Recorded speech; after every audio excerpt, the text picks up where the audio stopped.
Mirë dita, të nderuar anëtarë dhe anëtarë të kryesisë Partisë Demokratike. Kjo mbledhje thirret në një moment jashtëzakonisht të veçantë për vendin. Në një moment në të cilin Edi Rama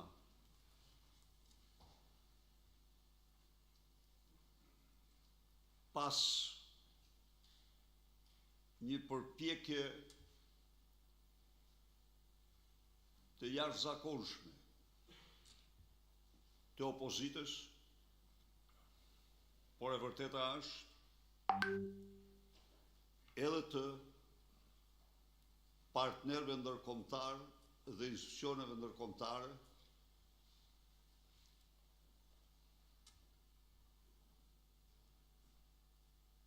për zbatimin, funksionimin e shtetit ligjor, zbatimin e ligjit dhe të kushtetutës, Edi Rama haptas hoqi çdo mask, hodhi poshtë një përpjekje të madhe për të ndihmuar Shqipërinë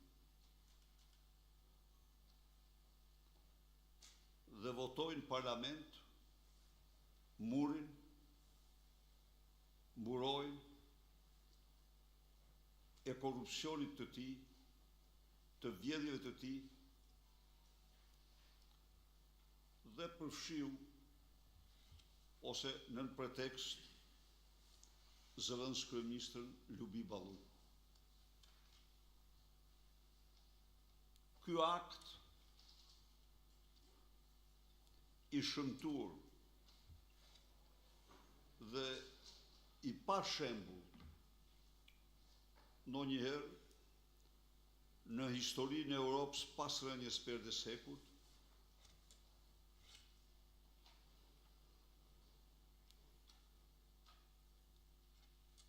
është dëshmi flagrante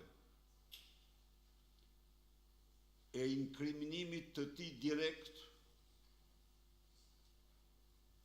në megafera korruptive. Është dëshmi flagrante se Edi Rama nuk pranon të hetohet, të gjykohet për vjedhjet e tij monstruoze. Sot në Shqipëri, por dhe jashtë vendit, fatmirësisht, nuk ka njeri që nuk e din më se Lubia është thjesht sekretarja, noterja e Edi Ramës. Dhe se çdo gjë apo se në thelb të gjithë shkallës qëndron vetë veprimtaria e tij kriminale.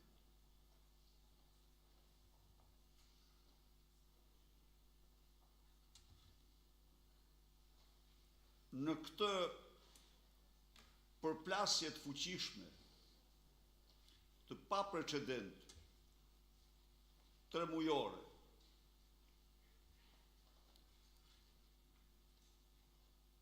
viktima absolute ishte pa diskutim institucioni i akuzës, ishte prokuroria speciale dhe gjykata për të cilat kryegjykas dhe kryeprokuror pas votimit në parlament do të jetë vetëm Edi Rama.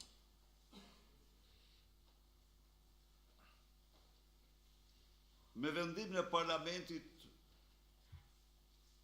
për të mbyllur mundësinë e hetimit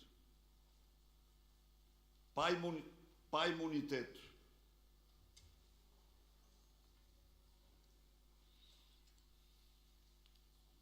Institucioni akuzës apo tentativat e tij për të funksionuar mbi bazën e ligjit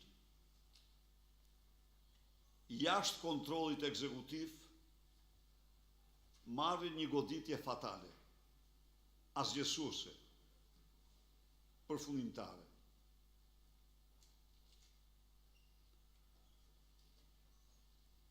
Pra, në vend që Lubi Balluku dhe bashkëpunëtorët e saj, se në fakt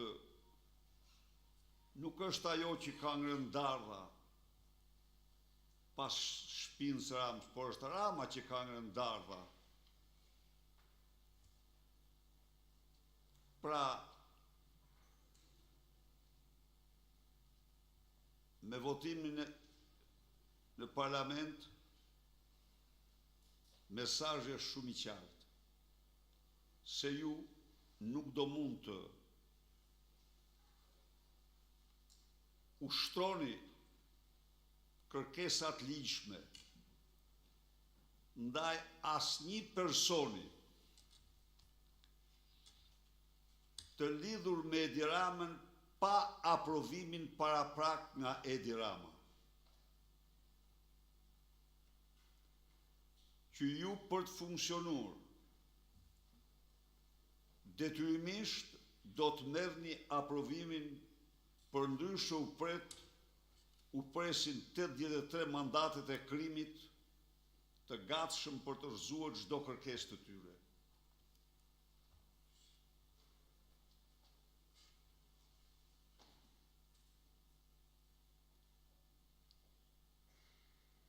Edi Rama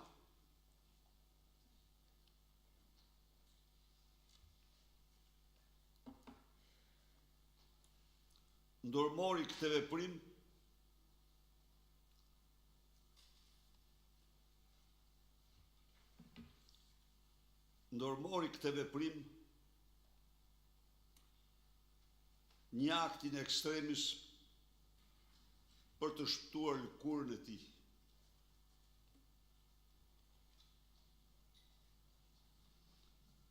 Por viktim tjetër